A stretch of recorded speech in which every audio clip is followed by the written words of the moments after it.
I call to order the November meeting of the North Liberty Library Board of Trustees to order. Before we start, I'm going to go off a little off script, and I'm going to recognize the Iowa Library Association for acknowledging what we have known forever, is that our director, Jenny Gardner, is in fact a rock star, and congratulations on your outstanding leadership. Thank you. Distinguished Leadership Award. Thank you. Very good. All right. Item number 1 on our agenda. Are there any additions or changes to the agenda that anyone wants to make? No. Seeing no one in the gallery, we will roll right over item 2, public comment, and into item 3, approval of the September minutes. Do I have a motion to approve the minutes? I move to approve the minutes. Do I have a second? Second. All those in favor, please say aye. Aye. The September minutes are approved. On to item number 4, our staff introduction. And we welcome our Public Services Librarian, Kelly Forkenbrock. Thank you. I'm just going to set up my presentation here. Or maybe it's on this flash drive. Let's take a look. There's a flash drive in here. Let me see. Oh, no, it is here. Fabulous. Oh, they did put it there. Yes, Okay, they cool. did. Fantastic. So this Go ahead and get started.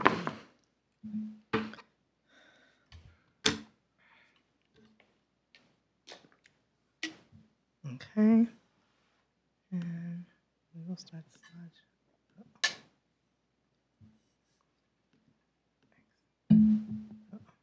So here we go. All right, good evening. Thank you for welcoming me into the council chambers. My name is Kelly Forkenbrock, your public services librarian for North Liberty Library. Today, I'm going to take you behind the scenes on how we deliver what I think and know to be exceptional patron services to all of our 25,000 plus community members here in North Liberty.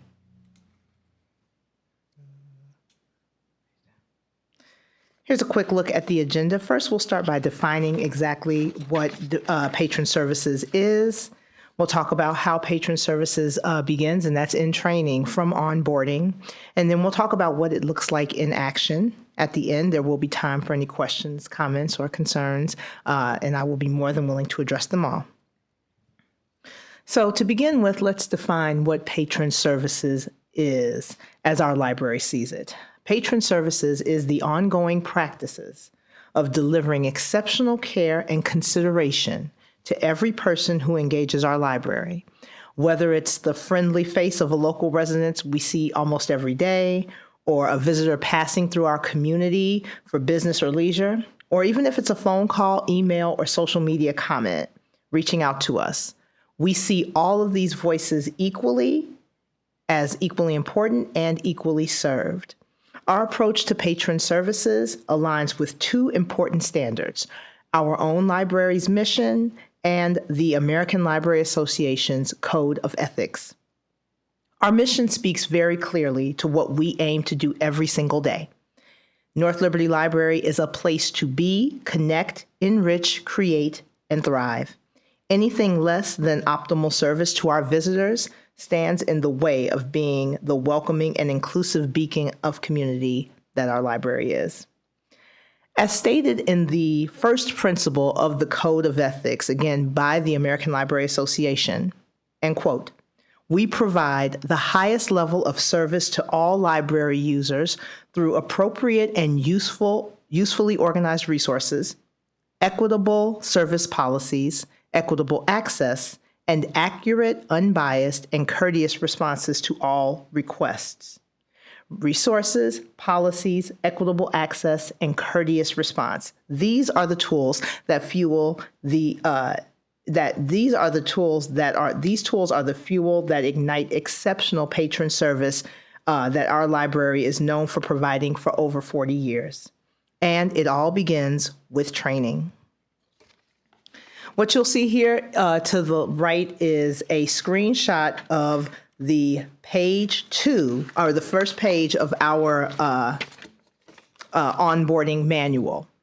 We start with the onboarding manual so that when a new hire opens it on page 1 on day 1, they are met with the 3 key guidelines that align with the mission of providing optimal patron services. The first guideline they see is as simple as our patron services approach can be described. Our patrons come first. Each of our North Liberty Library team members is empowered to do what they can to assist our patrons so that they have a positive experience at our library. They are encouraged to speak with me or our directors about any ideas on how we can improve that patron experience. Another guideline we drive home from day 1 is the need for feedback. We are continuously improving our workflow and seek employee feedback to facilitate this process, even and especially from new faces on our staff. From the first day, we appreciate and welcome suggestions on how we can improve workflow, which in turn makes our patron services stronger. Lastly, we encourage all of our new hires to always ask all the questions. It's impossible to provide premium patron service if you are unclear on policies, procedures, and the ever-changing and ever-evolving operations of our library. We always tell our team members, new and seasoned, do not hesitate to ask any of our team members when you have a question or need clarification. We are all here to support and help one another. Keeping the 3 training guidelines in mind, our staff greets each day at the library with the sole intention of creating the best patron service experience imaginable. When working at the front desk of the library, each and every person coming through our doors is greeted with a salutation. Whether they are here with a purpose, they're here to pick up that hold they've been waiting for, or they're looking for just the right book, or they're coming for an event, or even if they're just browsing. Sometimes they're just passing through to go to the rec center. There's a reason why so many patrons have said that both in person and in survey, that they notice a different quality of customer service on the library side of the building rather than elsewhere. Even when the front desk is exceptionally busy with in-person traffic, our phones and email inboxes are never neglected. Staff working in the back office are always available to answer any calls that roll back to ensure that whether the patron is in the building, on the road, or comfortable at home, the exceptional patron service we provide stays the same. Helping patrons find what they need is a big part of our patron service initiative. Sure, we have self-checkout stations and electronic catalogs available and at their service every day. But you will often find our librarians, assistants, volunteers, and practicum students working one-on-one with patrons to find exactly what they're looking for. This goes back to the adage we've embraced that the patron always comes first. Our teamwork makes it possible for one of us to stay at the desk while another hunts down a book or a DVD for a waiting patron.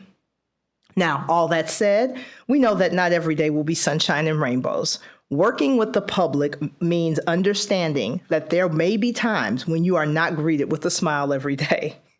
It also means being aware of when to ask for assistance on days when it's particularly difficult to muster up the ethics of good service. Part of our ongoing training initiatives for all staff members is learning how to engage the various populations our library serves. De-escalating patron conflicts, managing large crowds, responding to potential book challenges. Our staff is consistently ready to bring our best selves to our community. And I know that was short and my email address is a little wonky, but that's my email address. I absolutely encourage any questions, or comments, or concerns that you may have about our staff. One of the greatest things that I love about working at the library is training our staff, bringing on new hires, welcoming practicum students. We actually just, right before this meeting, I had a final meeting with our practicum intern that was here in the fall.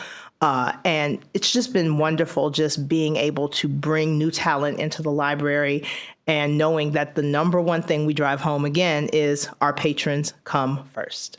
So if there are any questions, I would love to hear them.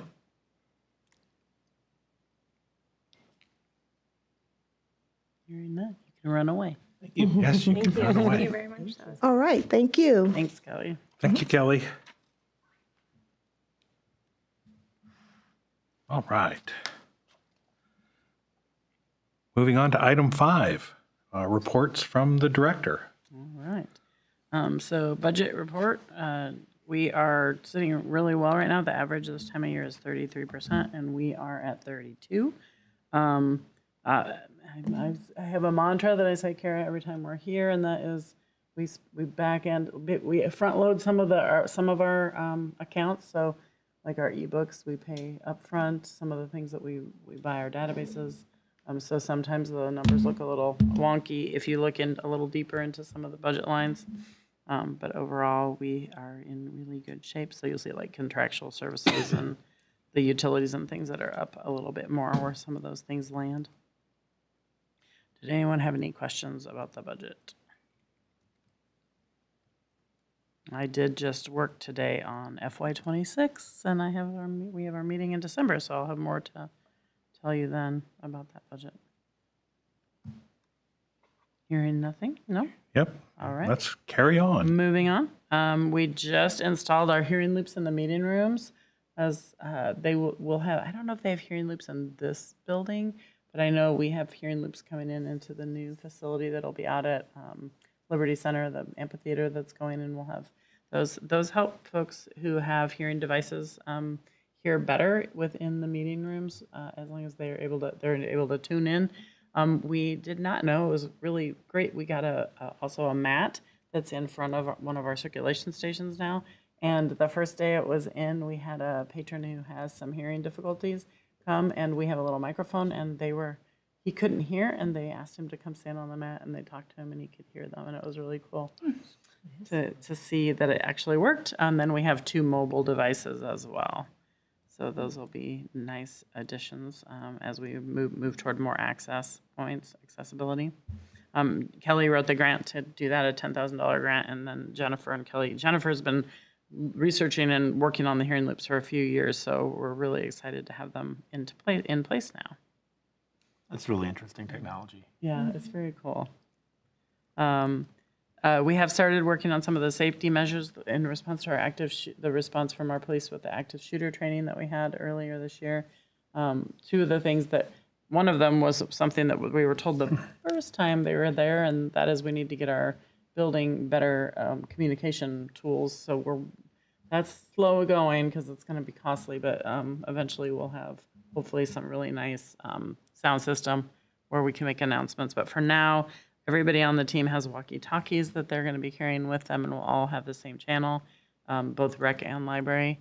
And we got extra ones so that they can take them out when they're programming in the outside. They should have a range. I think they have a range of like 300 feet.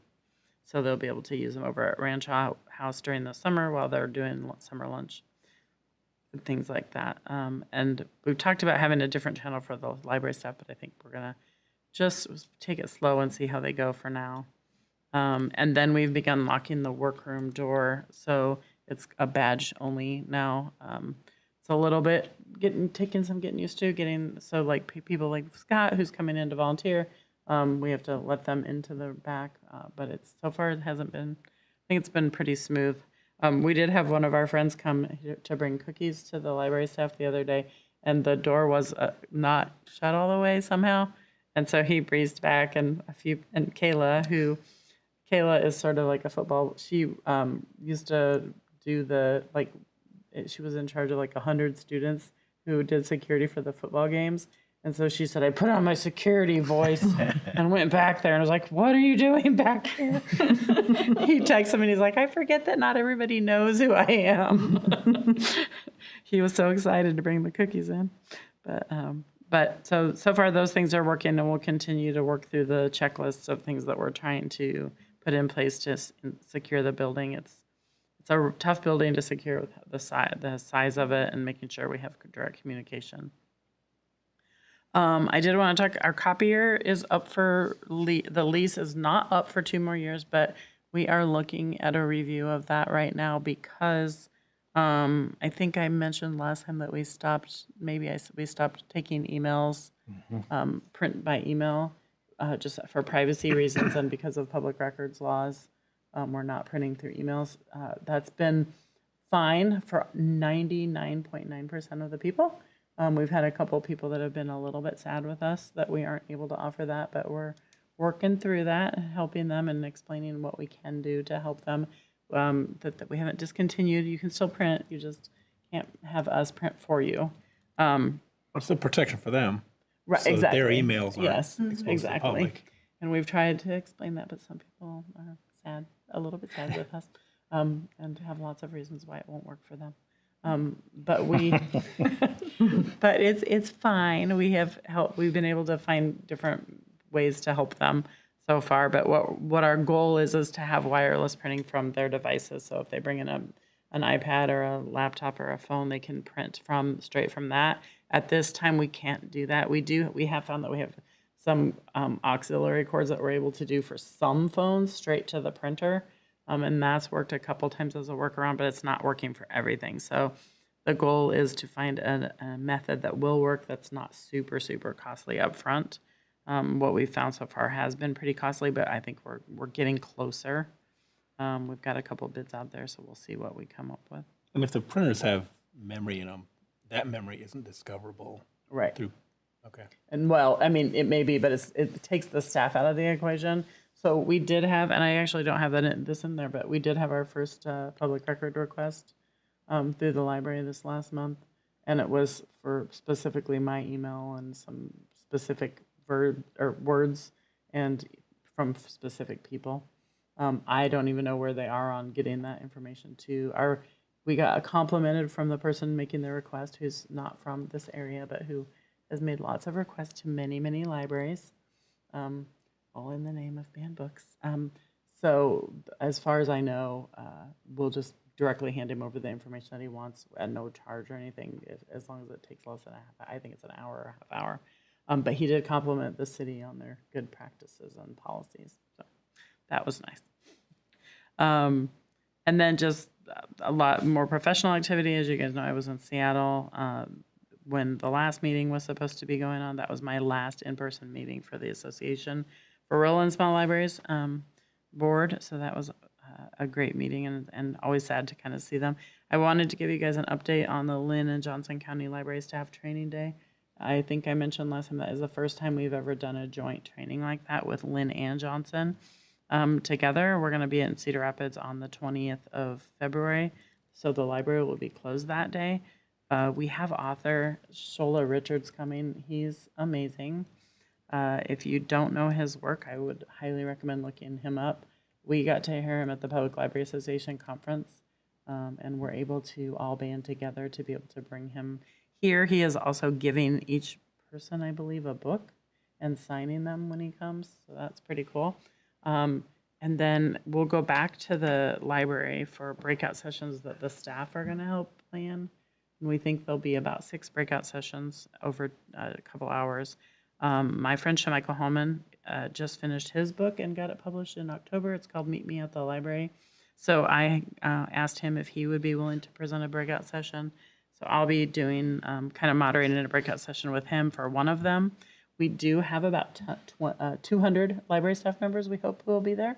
And then all boards will be invited as well. So I'll keep reminding you guys, but if you're interested, it's going to be, even if you just want to go see Shola Richards and maybe come back to see Shemichael, they're both just fantastic speakers.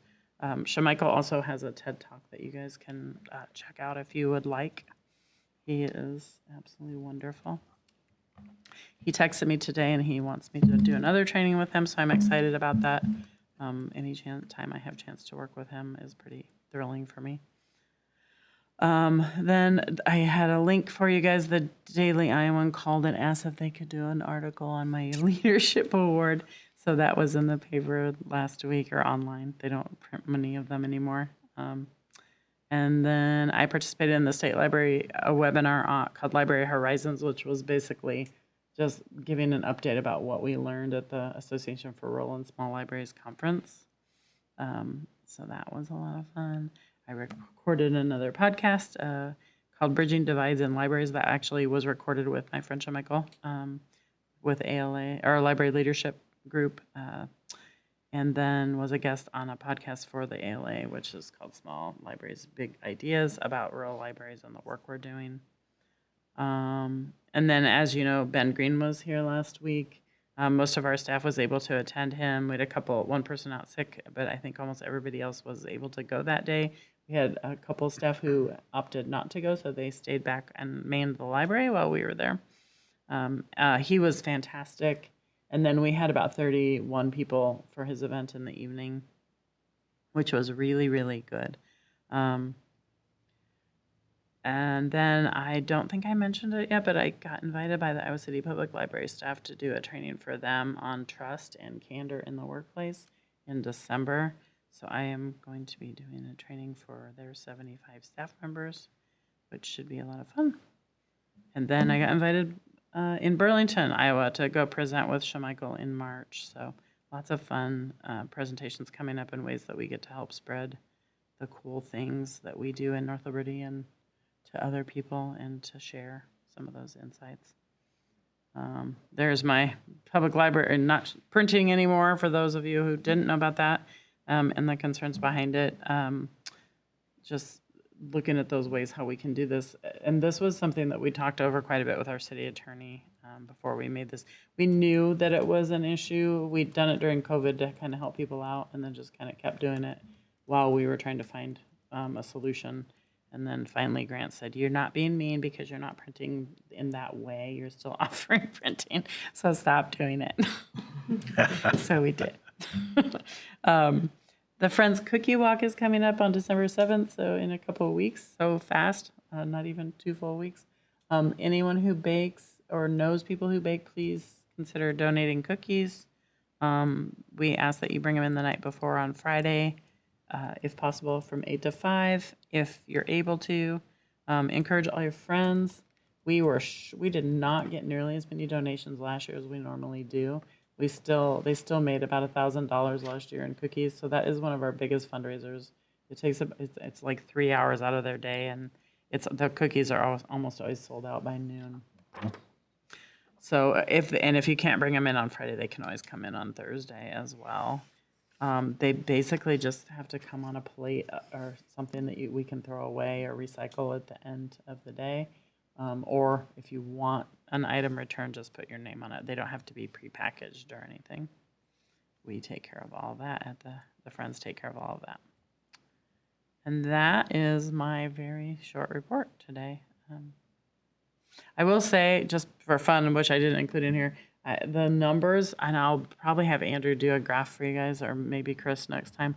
The numbers in the library have been super high. We've had at least 1 or 2 days over 1,000, more than that actually last month. I mean, of course, the voting day was huge, but even just like last week, we had 1,000 people go through the doors on Saturday. And it's just crazy. And then at least most every day is around 600. So it's pretty crazy how many people are coming through our doors and getting library cards. It's been a lot of fun. It definitely keeps us hopping. And then if anyone has questions about any of the staff reports, I am happy to. Wait, it doesn't say here who won, Bluey or Taylor Swift. Oh, Bluey won. Bluey won. Taylor versus Bluey. Yeah, I think we had one person who made a comment about Taylor being kind of controversial because of how outspoken she is on her politics.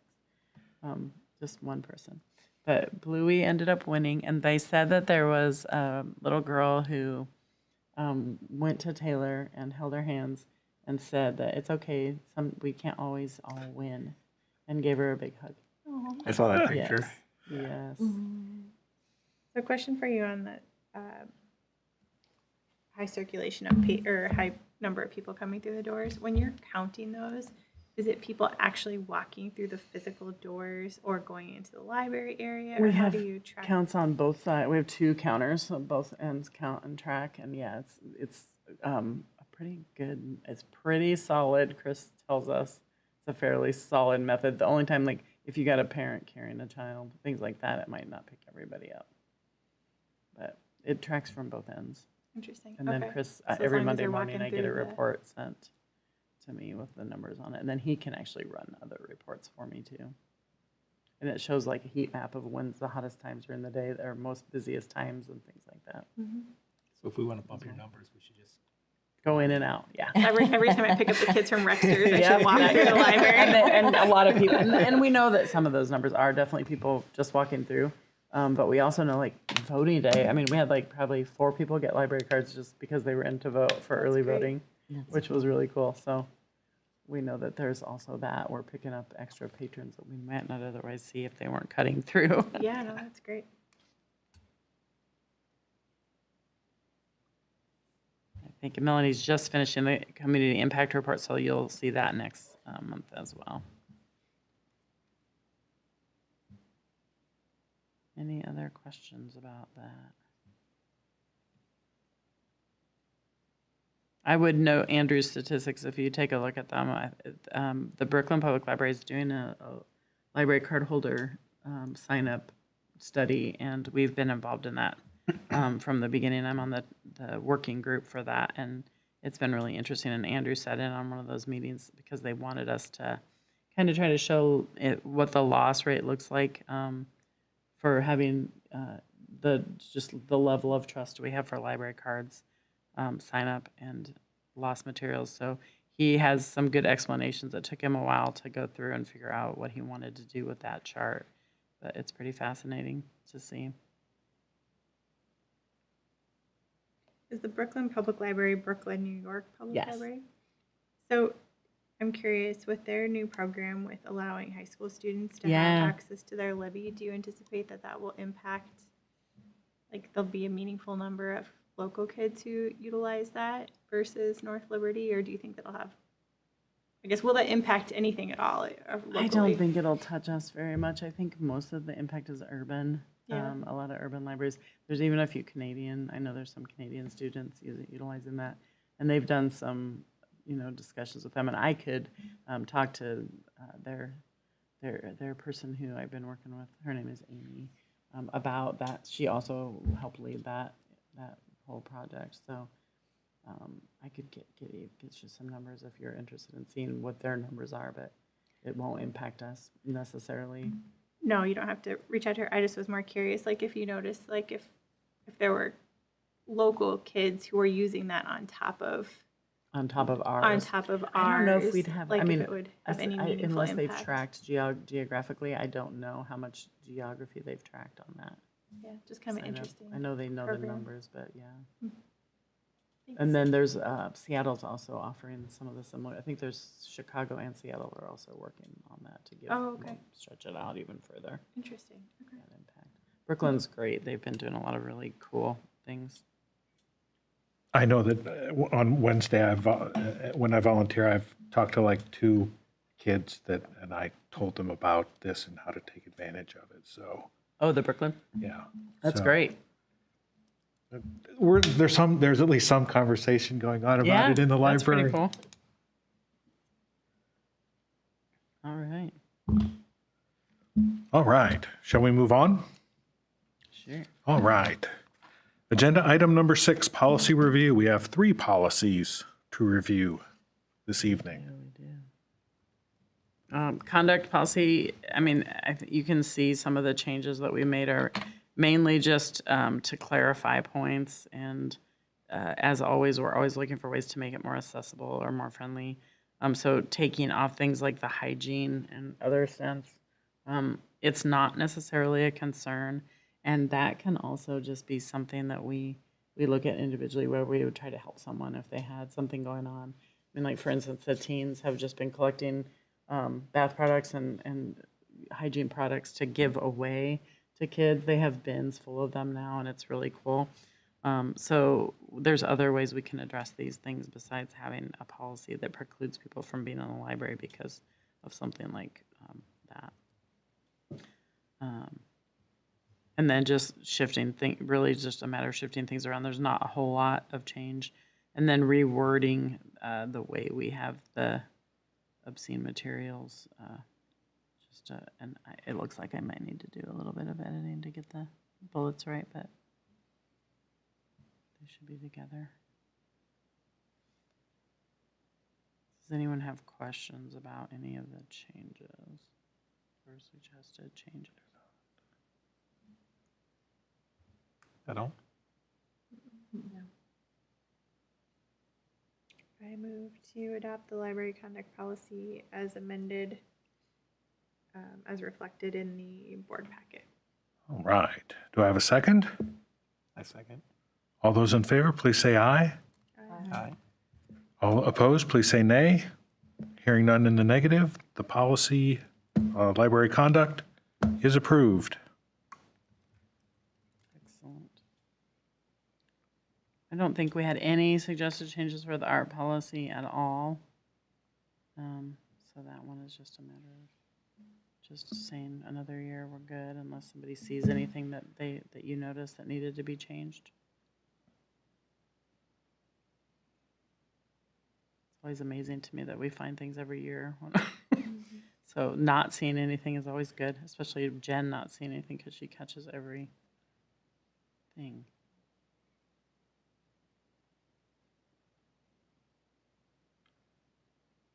Is there a motion to approve the art display policy? I move to approve. All right. Do I have a second? I second. All those in favor, please say aye. Yeah. Opposed, nay. Hearing none in the negative, the art display policy is approved for another year. And the service policy is not normally this time of year, it's January, but because of the shifting with the email printing and things, we wanted to add a couple things in equipment use, which is section 10, just about that we are unable to print now, and that there's technology available for folks to use. And then the only other thing we did was update, just like we don't charge for the barcodes, we don't charge a fee for that, and most people aren't using those anymore with the new rec cards. I know that there's some talk, we had wanted to do like a one card that would be the building wide, and just never really found a great way to do that, so we had the barcodes that people could put on the back of their rec card. But the new rec cards have a barcode that goes onto the back of it, I think, so it makes it a little difficult. So we've talked about how we could possibly, if there's any way to just have a card that would be just a citywide card to scan. I don't know where that is, that they're really far on that, but some of the staff have been working on that, talking about it. It's a pretty new idea that our communications folks have been working with them on.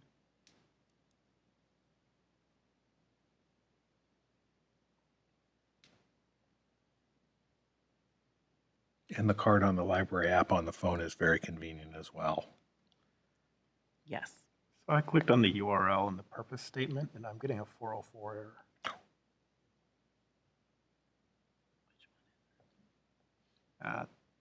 Right at the end of the purpose statement. Okay, I'll check on that, and it's probably my own fault for the tiny URL, using the tiny URL.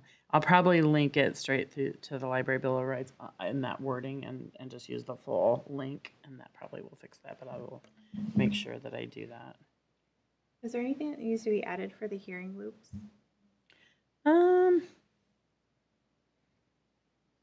That's a good question. We could probably throw something in under equipment, just that we have them. They're pretty seamless, but we could say just that they're available. I defer to you as to whether or not it's helpful to have in there. Yeah, I think that's not a bad idea. I'll ask Jen about that tomorrow. Are you guys okay just letting me add something Yes. with your approval? Okay. All right. Do I have a motion to approve this with the addition to section 10, a line or two about the hearing loop? I move to approve the service policy as amended to include the addition of hearing loops in section 10 and the corrected website in the purpose language to the extent that it's needed. Thank you. I'll second. All right. All those in favor, please say aye. Aye. Aye. Opposed, please say nay. Hearing none in the negative, the service policy is approved for another year. Excellent. Moving on to item 7, old business. Do we have any old business? Do we have, or moving on to item number 8, do we have any new business? All right. Do I have a motion to adjourn the meeting for this evening? I move to adjourn.